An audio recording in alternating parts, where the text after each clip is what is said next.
अभिनंदन करता हूं हमारे इस डिजिटल अद्भुत प्लेटफॉर्म पर। सभी को नमस्कार, राधे राधे, जय श्री कृष्णा, जय श्री राम, जय माता दी and good evening to all. स्वागत है आप सभी का हमारे इस सेगमेंट में जहां आप मैं और जी हां आप और मैं हम मिलकर डिस्कस कर रहे हैं। ओके जी हां, हम डिस्कस कर रहे हैं बेसिक कॉन्सेप्ट ऑफ केमिस्ट्री अर्थात रसायन विज्ञान की मूल अवधारणाएं। बेसिक कॉन्सेप्ट ऑफ केमिस्ट्री ये हम लोग डिस्कस कर रहे हैं।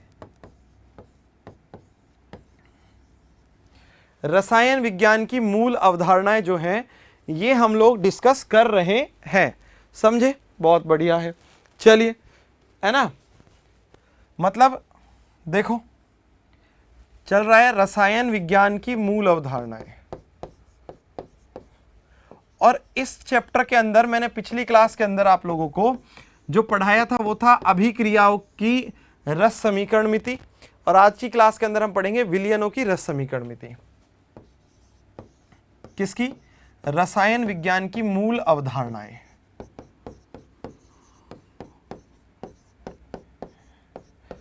अब दो तीन चीजें जो हैं वो आपको समझनी होंगी, अच्छे तरीके से समझना, ठीक है ना? जी हाँ, हमारे पास जब भी कोई विलयन बनता है तो उसमें दो चीजें होती हैं। क्या? जब भी क्या होता है, कोई विलयन बनता है तो विलयन में दो चीजें होती हैं, ठीक है? उससे पहले आपको एक छोटी सी बात समझनी है, और मेरे सखा वो छोटी सी बात क्या है? वो छोटी सी बात है सांद्रता। क्या है? सांद्रता। देखो, सांद्रता को हम प्यार से कहते हैं कंसंट्रेशन। क्या कहते हैं? कंसंट्रेशन, ठीक है? अब भाई कंसंट्रेशन क्या होती है ये सुनो। क्या कह रहे हैं हम? कंसंट्रेशन क्या होती है ये सुनो। आपने क्या किया? पानी लिया और चीनी ली। क्या किया? हाँ ठीक है, आपने क्या किया? पानी ली और चीनी ली। अब पानी के अंदर चीनी को घोल दिया, तो एक निश्चित मात्रा जो घोली हुई है चीनी की, उस मात्रा को क्या कहते हैं? सांद्रता कहते हैं, है ना? जी हाँ, क्या? उस मात्रा को क्या कहते हैं? सांद्रता कहते हैं। मतलब विलायक की निश्चित मात्रा में घुले हुए विलय की मात्रा उसकी सांद्रता कहलाती है, ठीक है? किसी विलयन या विलायक में, विलयन या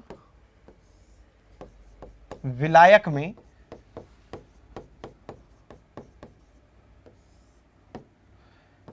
विलय की मात्रा, विलायक में घुले हुए किसकी मात्रा? विलय की मात्रा। किसकी मात्रा? विलय की मात्रा क्या कहलाती है? सांद्रता कहलाती है।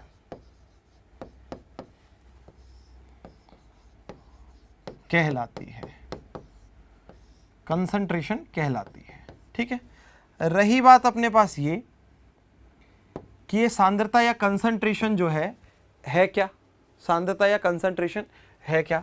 तो देखो भाई, ये हमने बता दिया कि विलय जितना घुला होगा, मतलब विलायक जो है उसके अंदर विलय जितना घुला होगा, वो सबसे सिंपल बात है, ठीक है ना?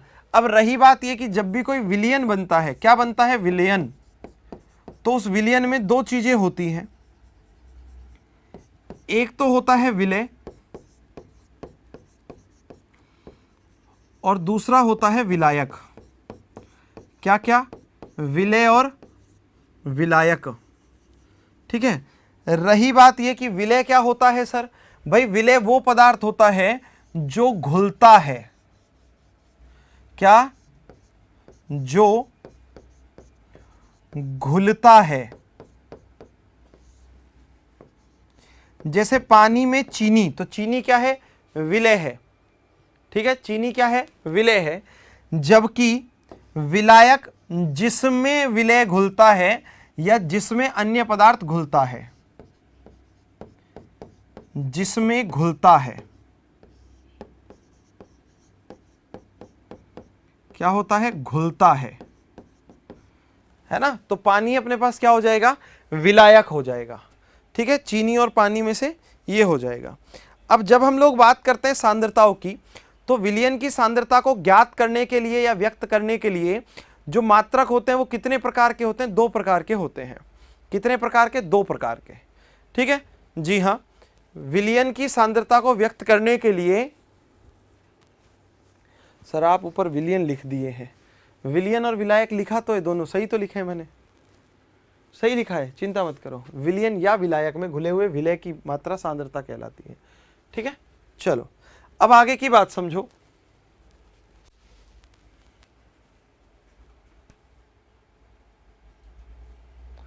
नहीं, विलय या विलायक नहीं होगा रे मेरे भाई। अनूप यहां देख, विलय या विलायक में घुले हुए, सॉरी, विलयन या विलायक में घुले हुए विलय की मात्रा, विलय तो घुलेगा, या तो विलायक में घुलेगा या विलयन में घुलेगा, बस। हद है यार, चलो कोई ना। नेक्स्ट बात समझो, इसमें हमने ये कहा कि जो हमारे पास मात्रा है, मतलब विलयन को व्यक्त करने की जो सांद्रता है, ठीक है, वो 2 प्रकार की होती है। विलयन की सांद्रता को व्यक्त करने वाले, विलयन की सांद्रता को 2 प्रकार के मात्रकों में व्यक्त करते हैं। कितने प्रकार के, 2 प्रकार के मात्रकों में व्यक्त करते हैं। ठीक है, क्या करेंगे, व्यक्त करते हैं।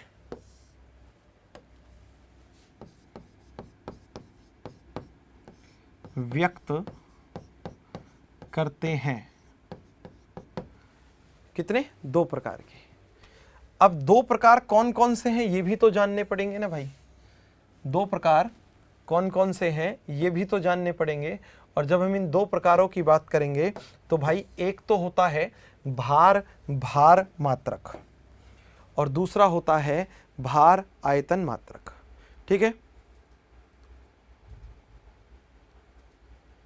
क्या, एक तो होते हैं भार भार मात्रक, भार भार मात्रक, और दूसरे होते हैं भार आयतन मात्रक। चलिए, कौन से, भार आयतन मात्रक, आयतन मात्रक। ठीक है, मास मास यूनिट और दूसरा है मास वॉल्यूम यूनिट। अब देखो इसमें क्या होता है और उसमें क्या होता है, दोनों में समझो। अपने पास एक पदार्थ तो होता है विलय, है ना, एक होता है विलायक।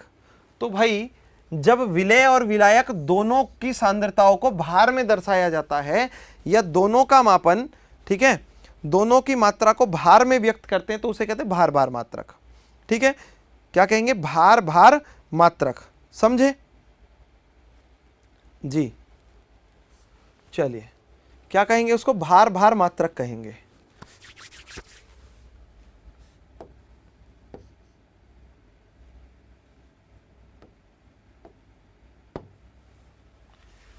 जब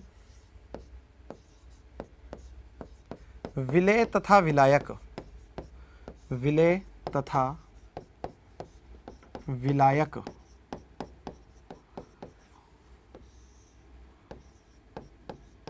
दोनों का मापन किस में करते हैं, या दोनों की मात्रा जो है, दोनों की मात्रा का मापन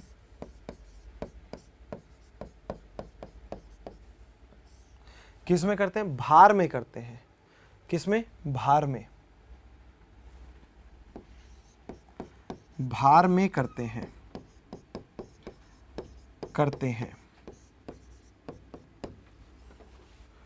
तो इसे भार भार मात्रक कहते हैं।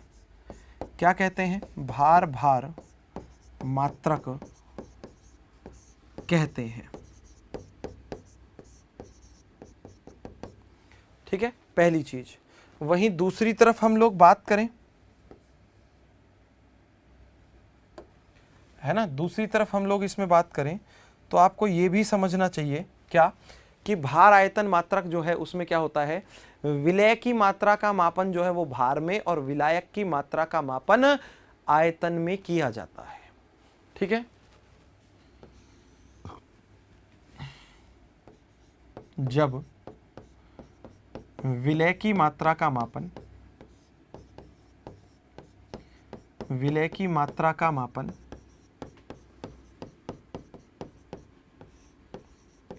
भार में तथा विलायक की मात्रा का मापन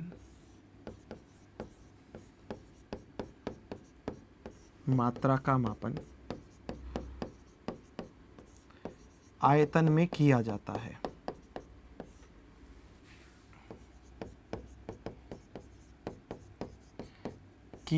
है। तो इसे क्या कहते हैं, तो इसे कहते हैं, ठीक है, तो इसे भार आयतन मात्रक कहते हैं। कौन सा मात्रक कहते हैं, भार आयतन मात्रक कहेंगे। ठीक है,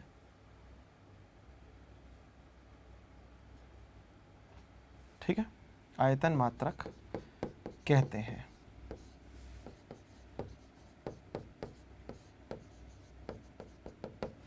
अब ये भार आयतन मात्रक क्या है, किस तरीके से हम लोग इसके बारे में बात करते हैं, है ना, किस प्रकार से ये काम करता है ना, क्या क्या क्या इसके अंदर होते हैं, इसके अंदर देखो क्या क्या चीज़ें हैं वो सुन लो। एक तो है द्रव्यमान प्रतिशतता, ठीक है, मैं लिख ही देता हूँ। इसमें निम्न मात्रक आते हैं, मात्रक आते हैं। कौन कौन से मात्रक आते हैं भाई, सुनो। पहला है द्रव्यमान प्रतिशतता। कौन सी प्रतिशतता, द्रव्यमान प्रतिशतता, है ना, कौन सी, द्रव्यमान प्रतिशतता, जिसको हम लोग कहते हैं भार प्रतिशतता, भार प्रतिशतता। ठीक, पहली, ओके।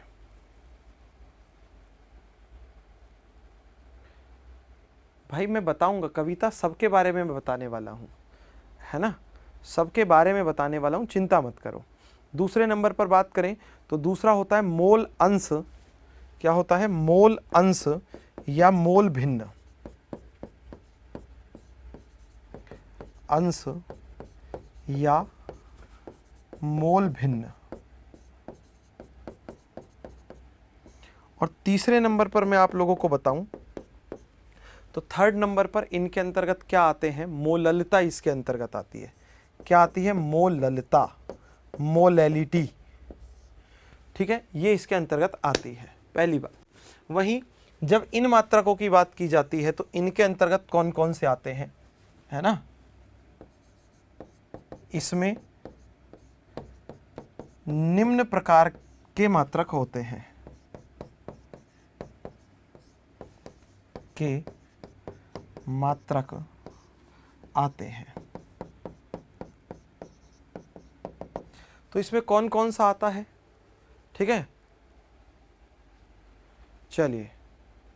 बहुत ही आसान पढ़ा रहे हो सर, अरे आसान है, मैं थोड़ी पढ़ा रहा हूँ आसान, है ना, आसान है, ठीक है। चलिए देखो कौन कौन से आते हैं। पहला, द्रव्यमान आयतन प्रतिशतता, द्रव्यमान आयतन प्रतिशतता, पहला। दूसरे नंबर पर बात करें मोलरता, तीसरे नंबर पर बात करें नॉर्मलता, और चौथे नंबर पर बात करें फॉर्मलता। ये है, ठीक है। अब हम क्या करने वाले हैं, ये देखो 3 ये और 4 ये, 7 की 7 जो यूनिट्स है ना, मतलब 7 के 7 जो मात्रक हैं, ठीक है जी, उन सबको पढ़ने वाले हैं। द्रव्यमान प्रतिशतता क्या होता है ना, उनके एग्जाम्पल क्या होते हैं, सूत्र क्या होता है, ठीक है ना जी। हाँ चलिए, हाँ बिल्कुल करेंगे एनसीईआरटी के क्वेश्चन, है ना। ओके अंबिका, स्वागत आपका उत्कर्ष परिवार में भाई। एनसीईआरटी के क्वेश्चंस करेंगे, बट एनसीईआरटी के जो चैप्टर के बाद वाले क्वेश्चंस हैं वो लाइव में नहीं कराऊंगा, वो आपको रिकॉर्डेड फॉर्म में ही अवेलेबल होंगे। लाइव में लेकर उन पर टाइम वेस्ट नहीं करना है अपने को, ठीक है। चलिए,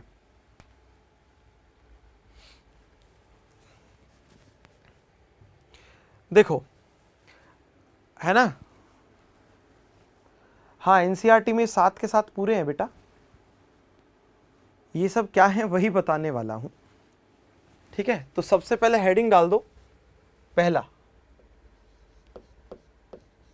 भार प्रतिशतता या द्रव्यमान प्रतिशतता, द्रव्यमान प्रतिशतता या भार प्रतिशतता, भार प्रतिशतता, ठीक है। हाँ केमिस्ट्री के लिए कोई बुक नहीं लेनी है, ठीक है ना। हाँ केमिस्ट्री के लिए कोई बुक नहीं लेनी है, अपने नोट्स बहुत हैं। इन्हें कहते हैं हम लोग मास परसेंटेज, क्या कहते हैं, मास परसेंटेज, और भार को कहते हैं वेट, वेट परसेंटेज।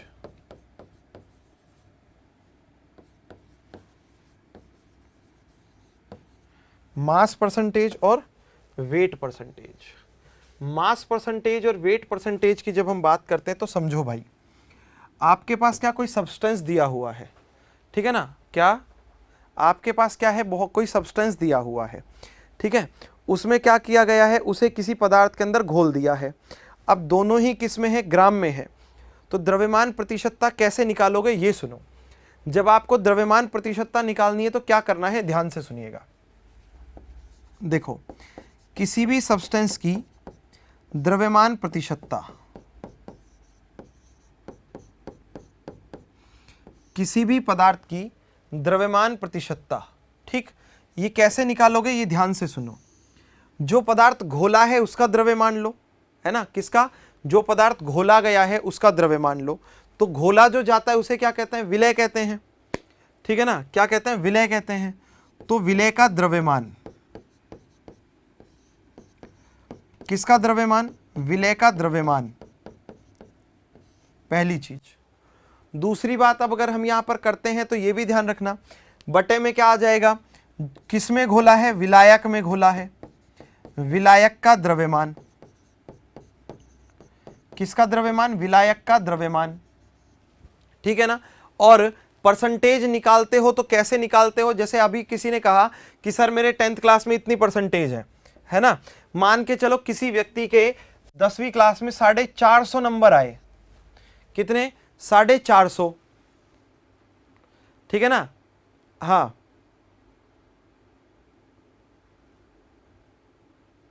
ओके, ठीक है ना।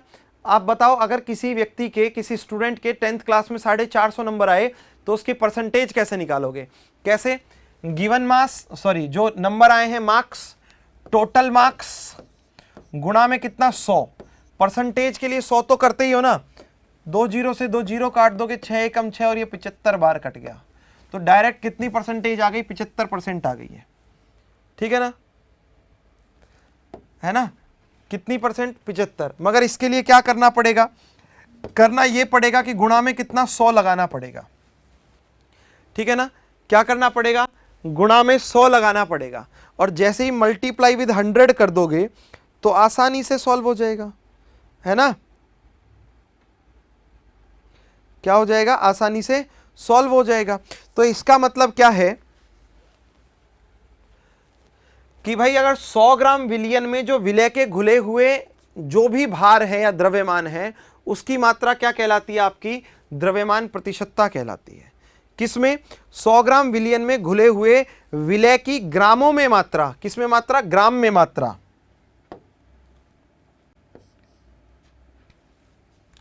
ठीक है,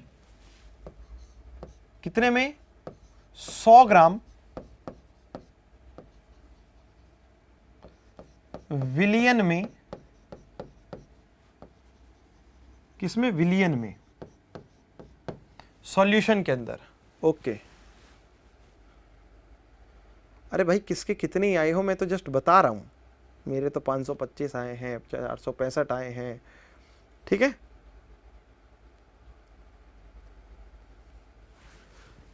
विलयन में घुले हुए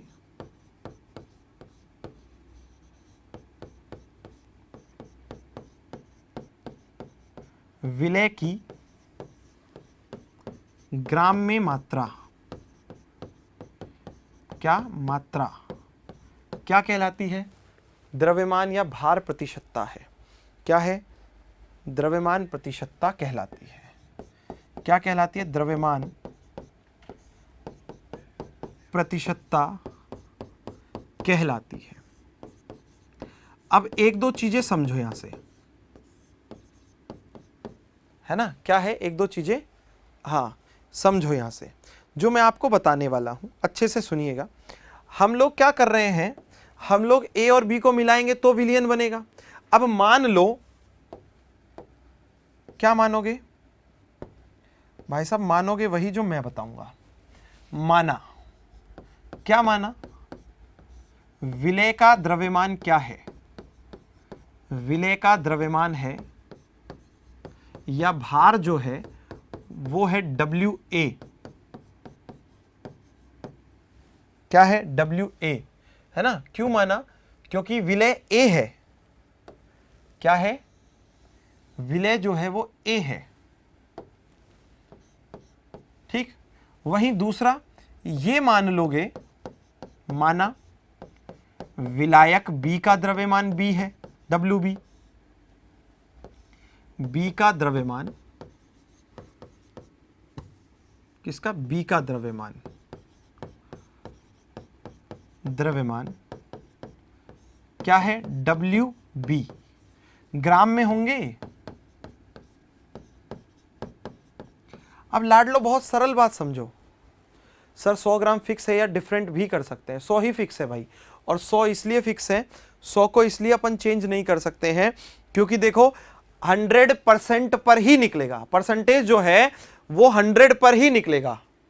ठीक है ना? जी हाँ, 100% पर ही निकलेगा, अदरवाइज नहीं निकल सकता। ठीक है, अब ध्यान से समझो। सॉल्यूशन का जो सॉल्यूट का जो मास है वो कितना ले लिया? WA, जबकि सॉल्वेंट का मास कितना ले लिया? WB। अब सॉल्यूशन का अगर निकालना हो, जो विलियन है उसका अगर मास निकालना है तो क्या निकाल दोगे? विलियन का जो द्रव्यमान है वो क्या होगा? बोलो भाई, विलियन का द्रव्यमान। तो बच्चा जानता है कि विलियन का द्रव्यमान होता है विलय का द्रव्यमान प्लस विलायक का द्रव्यमान। विलय का द्रव्यमान प्लस विलायक का द्रव्यमान। ठीक है जी, mass of solution, mass of solute plus mass of solvent, द्रव्यमान। ये है, बस इतनी आसान चीज है। अब इतनी आसान चीज को हम लोग अगर चेंज करें तो क्या हो जाएगा? विलियन का द्रव्यमान, विलियन का द्रव्यमान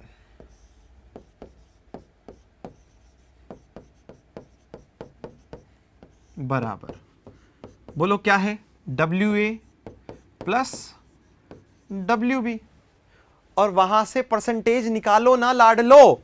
कैसे निकालोगे परसेंटेज? तो देखो एक चीज और बता देता हूं, राज की बात जो अभी तक बताई नहीं है, यह भी ध्यान रखना कि जो हमारे पास मास परसेंटेज होता है इसे कैसे रिप्रेजेंट करते हैं? इसे रिप्रेजेंट करते हैं W/W% से। किससे? W/W% से। जी हां,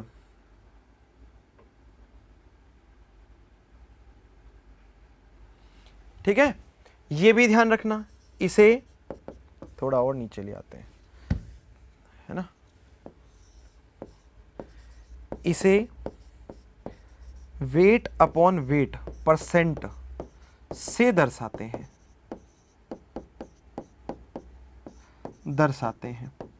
तो लाडलो क्या करो, हां, सब याद करना है, समझना है, समझोगे तो अपने आप बदल जाएंगे, ठीक है, समझोगे तो अपने आप याद हो जाएगा। याद करने के लिए कौन से अलग से मंत्र पढ़ने पड़ेंगे। देखो, विलयन का द्रव्यमान, ठीक है, अब आपको क्या निकालना है ये सुनो। द्रव्यमान प्रतिशतता, मतलब अगर मैं लिख दूं W/W%, W/W%, ये क्या होगा बोलो, विलय का द्रव्यमान बटे में विलयन का द्रव्यमान और गुणा में कितना, 100, गुणा में कितना, 100, बस इतना आसान है, ठीक है ना, क्या इतना आसान है। अब इस पर बेस्ड मैं आप लोगों को न्यूमेरिकल जो है वो बताने वाला हूं, ठीक है, जी हां, चलो अब देखो, इस पर बेस्ड न्यूमेरिकल क्वेश्चन मैं आप लोगों को बताने वाला हूं, करवाने वाला हूं, तो आप लोग अपनी कमर की पेटी बांध लो, कस के तैयार हो जाओ। क्वेश्चन क्या है ये सुनो। क्वेश्चन कहता है किसी पदार्थ, कोई पदार्थ है ए को ए का 2 ग्राम किसमें घोला, 18 ग्राम जल में घोलकर, कितने ग्राम, 18 ग्राम जल में घोलकर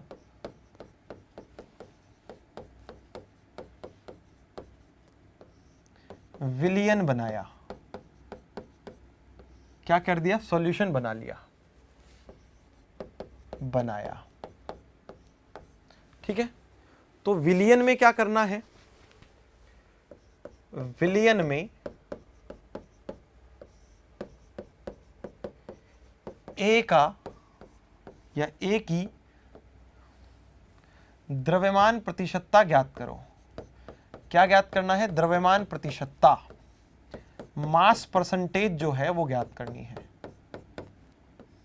द्रव्यमान प्रतिशतता जो है वो ज्ञात करनी है, मास परसेंटेज जो है वो ज्ञात करना है।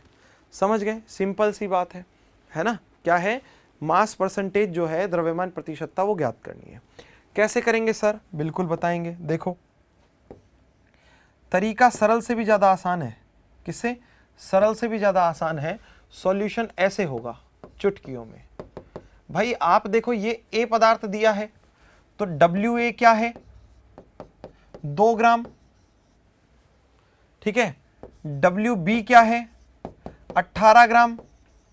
क्या निकालना है, परसेंट, सॉरी, W/W क्या सूत्र होता है, WA प्लस WB गुणा 100, गुणा कितना, 100, रख दो वैल्यू, क्या कर दो, वैल्यू रख दो।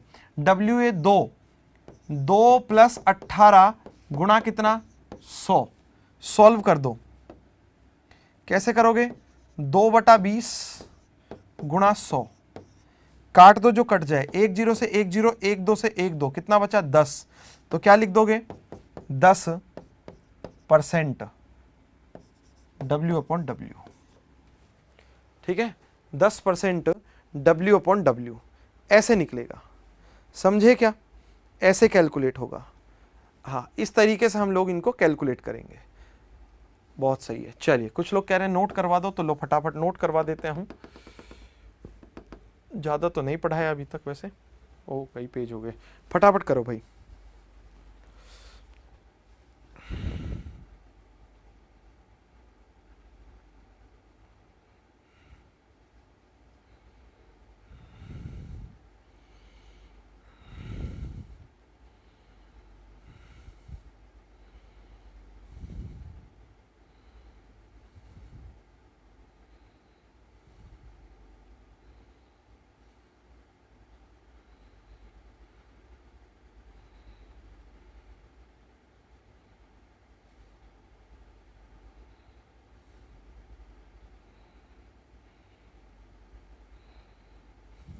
करो भाई नोट, फिर आगे बढ़ते हैं। चलिए ये हो गया।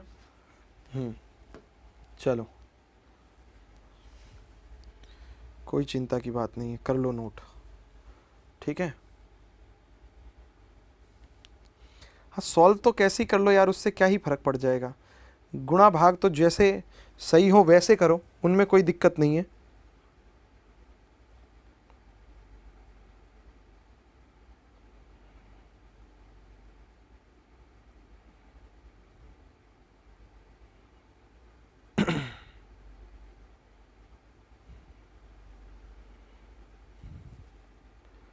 चलिए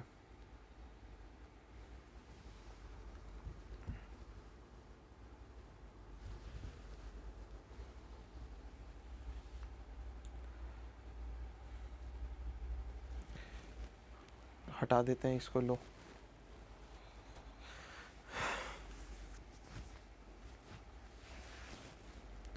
जिन्होंने नोट कर लिया ना वो शांति से बैठे रहो भाई, बताने की जरूरत नहीं कि साथ साथ नोट कर लिया है। पढ़ लो एक बार, रिवीजन कर लो, देख लो एक बार, जो कर रहे हैं उनको करने दो शांति से।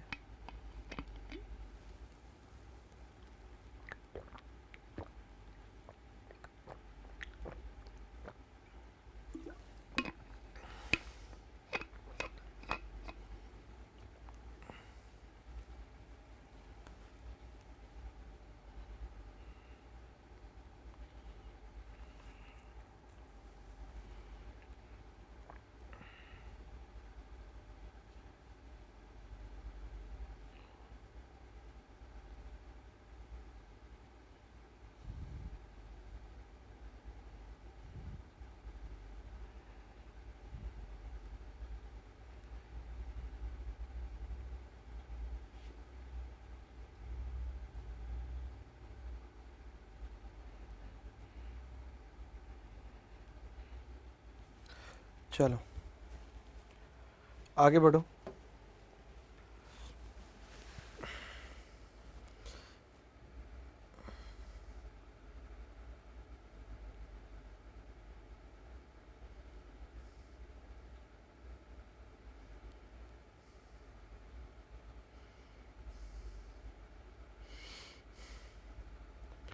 करो नोट इसको, फिर इसके बाद जो इसकी थ्योरी है उसको, इसका क्वेश्चन को, फिर आगे बढ़ चलेंगे।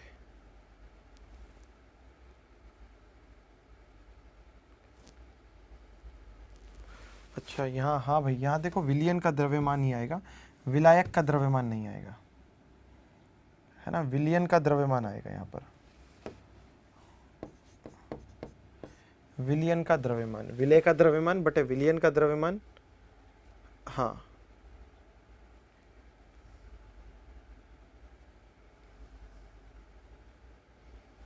चलिए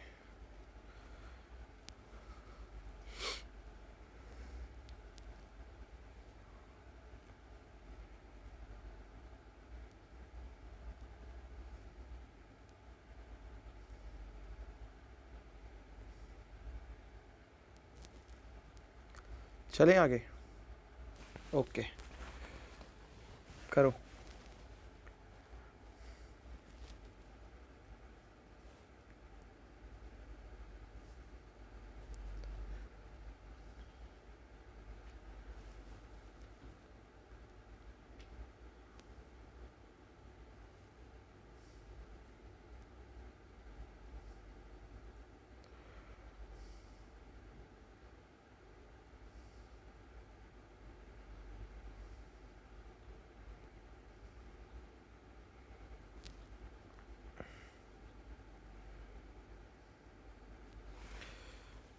करो नोट।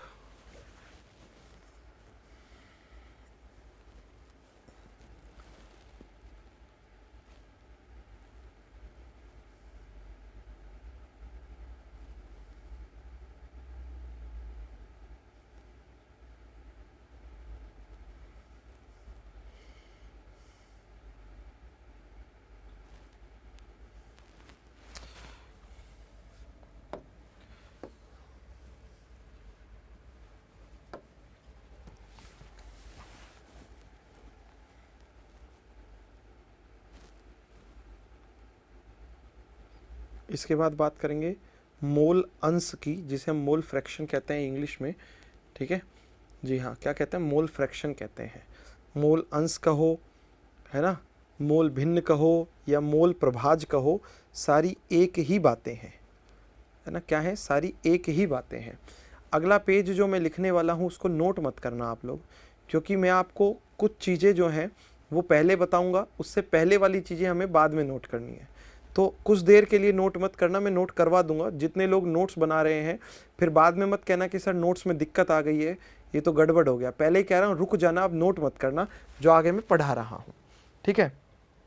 देखो इसके बाद में आप लोगों को क्या पढ़ाने वाला हूँ, हम बात करेंगे मोल भिन्न की। मोल भिन्न, हेडिंग डाल लो भले ही, मोल भिन्न या मोल अंश या मोल प्रभाज, मोल प्रभाज, और इन्हीं को हम लोग प्यार से कहते हैं मोल फ्रैक्शन। क्या कहते हैं, मोल फ्रैक्शन कहते हैं, ठीक है। अब रही बात ये कि सर ये होता क्या है, ये भी बताऊंगा मैं आप लोगों को, मगर इसकी परिभाषा में अलग लिखवाऊंगा आप लोगों को। पहले ये होगा कैसे वो बता देता हूं। इसलिए मैं क्या कर रहा हूं, ये पेज खाली छोड़कर एक प्लस पेज कर रहा हूं, तो आपके नोट्स जो है वो बिगाड़ना मत, थोड़ी देर मत नोट करना कुछ भी। देखो ध्यान से, ध्यान से सुनो बहुत अच्छे से। भाई आपके पास एक विलयन है ना, मान लिया, माना किसी मिश्रण में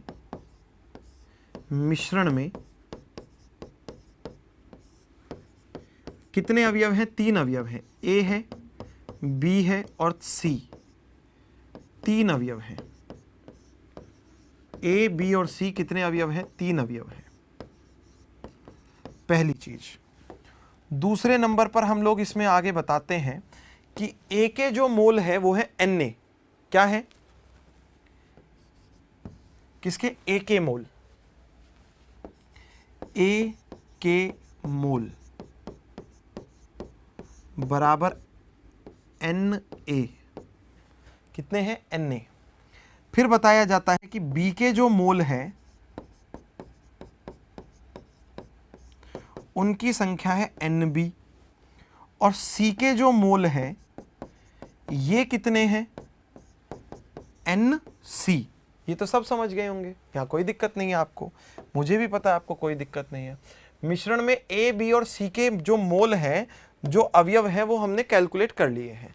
अब भाई यहाँ पर स्थिति क्या है, स्थिति ये है कि जब आपसे कहा जाए कि ए की जो मोल भिन्न है वो कैलकुलेट करो, बी की जो मोल भिन्न है वो कैलकुलेट करो, और सी की जो मोल भिन्न है वो कैलकुलेट करो। किसकी, ए की जो मोल भिन्न है वो कैलकुलेट करो, बी की जो मोल भिन्न है वो कैलकुलेट करो, और सी की जो मोल भिन्न है वो कैलकुलेट करो। तो अगर हम लोग इनमें बात करें तो ए की मोल भिन्न कैसे निकालोगे, सुन लो भाई ध्यान से। ए की मोल भिन्न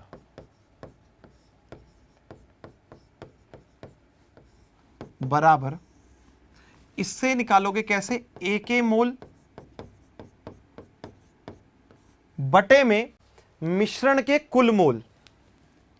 किसके, मिश्रण के कुल मोल, कुल मोल।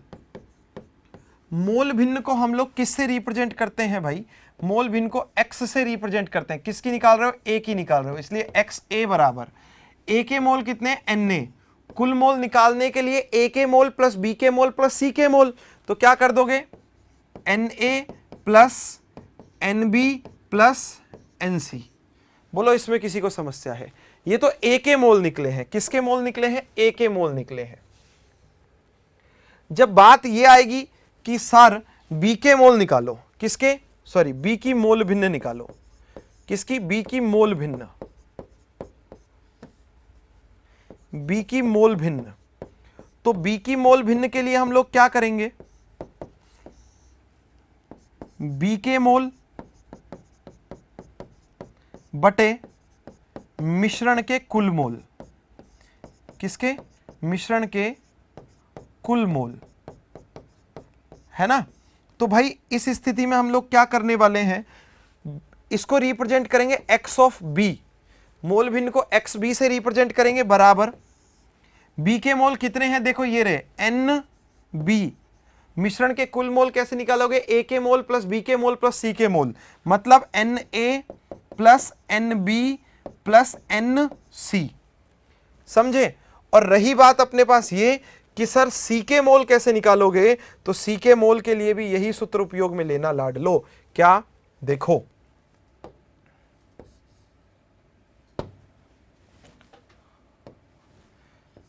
C की मोल भिन्न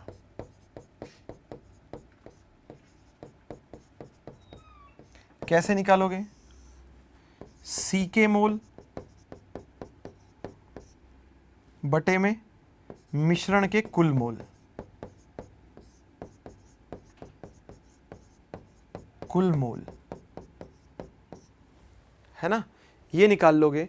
तो C के मोल मतलब मोल भिन्न C x ऑफ C बराबर C के मोल क्या हो जाएंगे, एन सी बटे n A plus n B plus n C, n A plus n B plus n C, ये आपके पास मोल भिन्न हो जाएंगी। अब समझो परिभाषा को, किसी भी मिश्रण में अवयव के मोल और कुल मोलों का अनुपात जो होता है, क्या, किसी भी मिश्रण में या विलयन में अवयव के मोल और कुल मोलों का अनुपात जो होता है, उसकी अगर हम लोग बात करें तो उस अनुपात को हम लोग क्या कहते हैं, मोल भिन्न कहते हैं। क्या कहते हैं उसको, मोल भिन्न या मोल अंश कहते हैं। ये परिभाषा हुई, है ना। क्या परिभाषा हुई, देखो अब मोल भिन्न की परिभाषा, किसी मिश्रण या विलयन में उपस्थित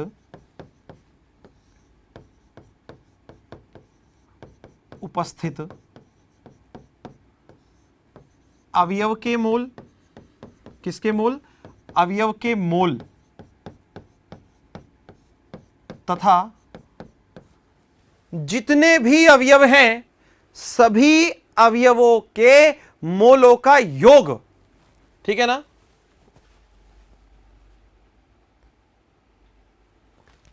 ठीक है, तथा मिश्रण में उपस्थित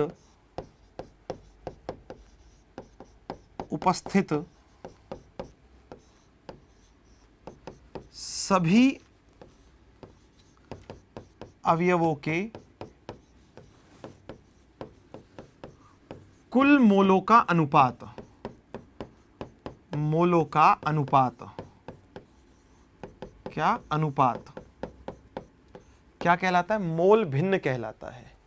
क्या कहलाता है ये अनुपात, मोल भिन्न कहलाता है, ठीक है ना।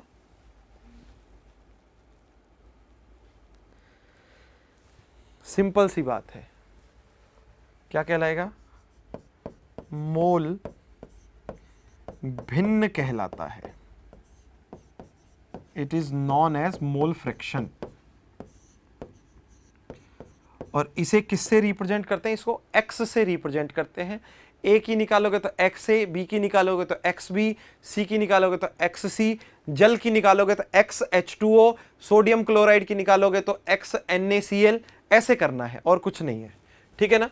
किससे रिप्रेजेंट करते हैं इसको, इसे x से प्रदर्शित करते हैं, x से प्रदर्शित करते हैं, दर्शाते हैं,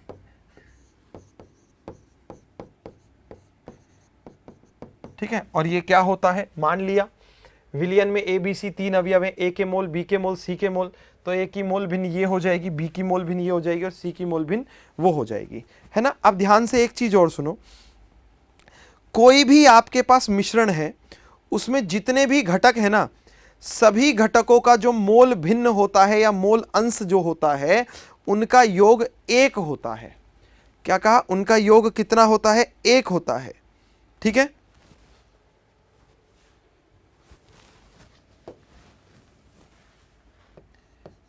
किसी मिश्रण के सभी अवयवों का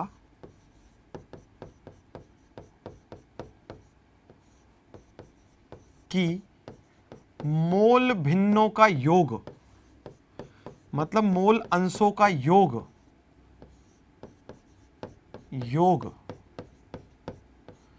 कितना होता है? इकाई होता है ना?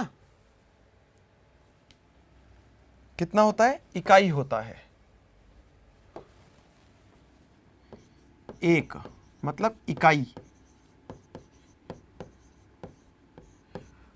होता है। कहने का अर्थ समझो लाडलो, क्या?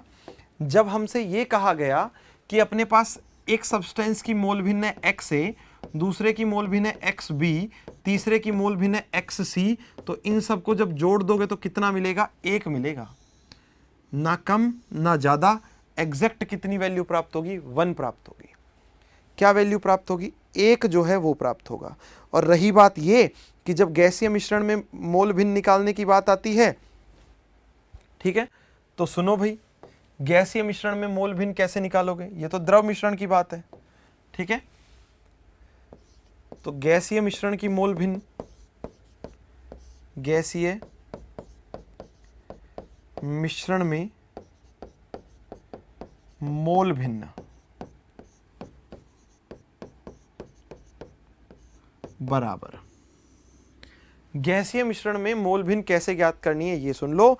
गैसीय मिश्रण में मोल भिन्न ज्ञात करने के लिए जो अवयव है उसका आंशिक दाब बटे में मिश्रण का कुल दाब, ठीक है। क्या करोगे?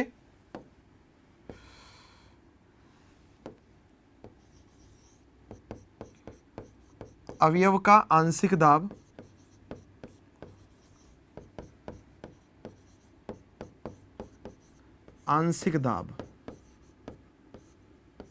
ठीक है, और बटे में क्या आ जाएगा? बटे में मिश्रण का कुल दाब, मिश्रण का कुल दाब, ठीक है ना, टोटल प्रेशर ऑफ सॉल्यूशन। ये हमारे पास है, क्या है? ये हमारे पास है। तो हम मोल भिन्न ज्ञात करेंगे कैसे? ऐसे फटाफट इसको नोट करो, फिर आगे बढ़ेंगे न्यूमेरिकल क्वेश्चन की तरफ।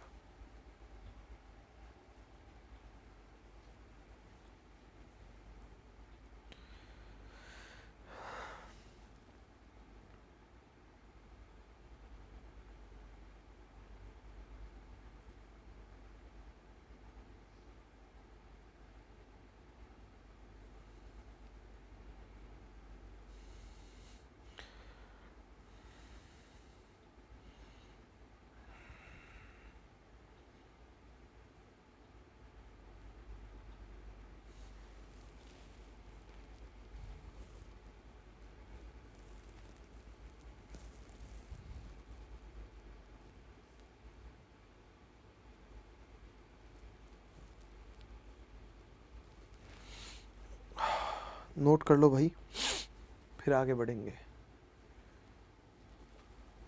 आंशिक मतलब थोड़ा सा जो दाब है ना, अवयव का जो दाब होगा वो थोड़ा सा ही दाब होगा।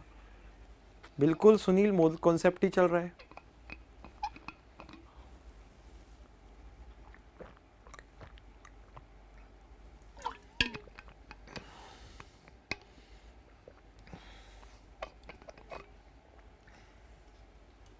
हाँ, सब में कुल मान जो है वो 1 के बराबर ही आएगा, है ना। कुल मान जो है वो 1 के बराबर ही आएगा, चाहे वो गैसीय हो, द्रवीय हो, है ना, कोई सा भी हो।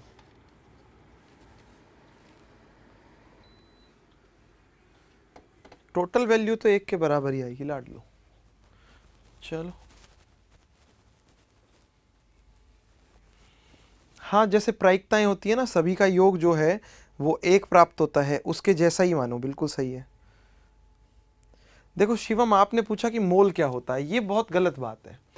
अगर आपको नहीं पता क्या होता है तो भाई 2 चीजें हैं, एक कि मैंने नहीं पढ़ाया, दूसरा कि आपने नहीं पढ़ा। और ऐसा हो नहीं सकता कि मैंने नहीं पढ़ाया, तो इसका यही मतलब है कि आपने नहीं पढ़ा। प्रभाज का मतलब अंश या भिन्न होता है भाई, ठीक है ना, अंश या भिन्न, ठीक है। देखो आपने शिवम ये पूछा कि सर मोल क्या होता है, तो मोल आपको पढ़ के आने हैं, मैंने पढ़ा रखा है भाई। अब प्रॉब्लम यही है ना कि आपने पढ़े नहीं है, पढ़े नहीं है तो मैंने आपसे कहा था कि अगर आप नए स्टूडेंट हो तो पुरानी क्लासेस देख कर आओ। चलो आगे, जो भी नया स्टूडेंट है वो आगे वाली क्लासेस जो है ना, नेक्स्ट जो पीछे वाली क्लासेस है वो देखो, तब आप लोगों को ये सारी चीजें जो है वो स्पष्ट रूप से क्लियर हो जाएंगी। तब आप लोगों को पता चलेगा कि मोल कॉन्सेप्ट के लिए मोल कितना इंपॉर्टेंट है, मोल क्या होता है, ये सारी चीजें पता चलेंगी आपको, है ना। चलो फटाफट नोट करो।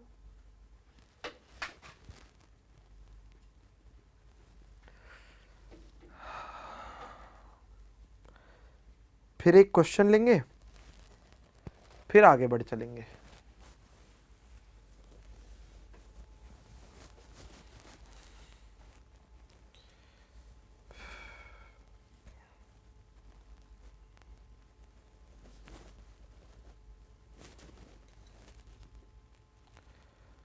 रितेश वहां तो नहीं है ये, फिजिक्स में तो बिल्कुल भी नहीं है ये।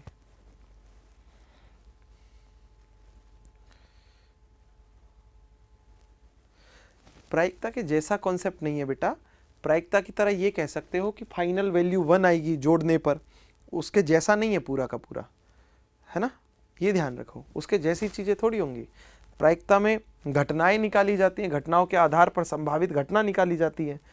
चलो नोट करो, फिर क्वेश्चन देता हूं, ठीक है, क्वेश्चन लेते हैं फिर। हाँ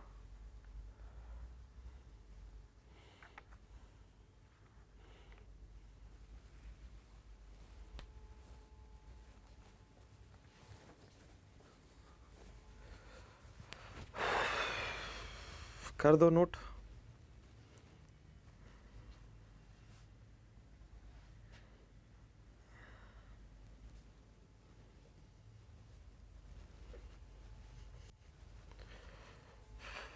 चलो बहुत ठीक है, अब लो क्वेश्चन की बात।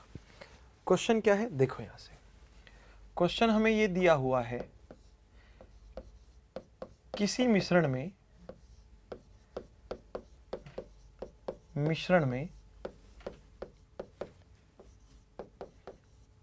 ए के 3 मोल, कॉमा बी के 4 मोल, कॉमा किसके सी के 2 मोल उपस्थित है। कितने मोल है? 2 मोल है। तो क्या करना है, तो मिश्रण के प्रत्येक अवयव की मोल भिन्न ज्ञात करो। प्रत्येक अवयव की मोल भिन्न जो है, कौन सी भिन्न? मोल भिन्न, वो कैलकुलेट करनी है। हर अवयव की मोल भिन्न जो है वो ज्ञात करनी है, ठीक है। अब नॉर्मल सी बात समझो, सॉल्यूशन क्या है इसमें, बहुत सरल है भाई। यहां देखो, ए के मोल 3, बी के मोल 4 और सी के मोल 2, तो भाई एन ए कितना है? 3 मोल। एन बी कितना है? 2 मोल। और एन सी कितना है? सॉरी, एन बी तो है 4 मोल, एन सी है 2 मोल। तो लाडलो ज्ञात क्या करना है? ज्ञात करना है, देखो एक्स ए बराबर क्या होता है? N A upon n A plus n B plus n C, है ना, n A plus n B plus n C. तो यहां एक्स ए बराबर क्या हो जाएगा? एन ए की वैल्यू कितनी? 3 बटे 3 प्लस 4 प्लस 2, है ना। तो 3 बटे 4 2 6 और 3 9, कितना? 6 और 3 9। इसका मतलब क्या हो गया? 1/3। ये आ गई एन ए में। वही बात करेंगे किसकी? एन बी की। किसकी?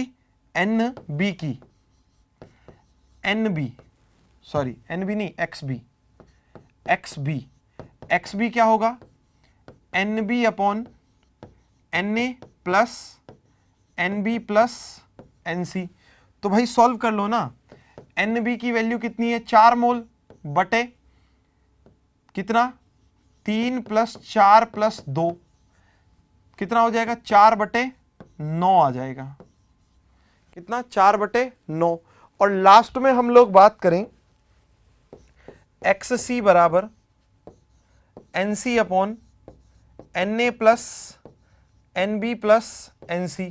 तो भाई ये कितना हो जाएगा NC, C की वैल्यू 2 बटे 3 प्लस 4 प्लस 2, तो 2 बटे कितना हो जाएगा 9, है ना। ये आपके पास आंसर हो जाएगा। और यहां से एक चीज और बताऊं, भले ही आप 1/3, 4/9 और 2/9 को जोड़कर देख लो, 1 आएगा। कितना आएगा 1 आएगा। चाहो तो करके देख लो, कैसे 1/3 प्लस 4/9 प्लस 2/9, एलसीएम कितना आया 9, ठीक है। भाग दोगे 3 बार जाएगा प्लस, यहां भाग दोगे 1 बार जाएगा 4 प्लस, भाग दोगे 1 बार जाएगा 2। तो देखो 4 और 3 7 और 2 9/9 मतलब 1। मैंने तो पहले ही कहा था सभी का योग जो होता है वो 1 के बराबर होता है। किसके बराबर होता है 1 के बराबर होता है। ऐसे करके मोल भिन्न जो है वो कैलकुलेट कर लेंगे। चलिए मोल भिन्न हो गया है, मोललता पर बात करेंगे और जो भार आयतन प्रतिशत मात्रक है उन पर बात करेंगे, मगर वो सारी बातें होंगी अगली क्लास में। अभी लेता हूं विदा, आप लोग पढ़ते रहिए, आगे बढ़ते रहिए। जय हिंद, जय भारत, जय जवान, जय किसान, जय विज्ञान, राधे राधे।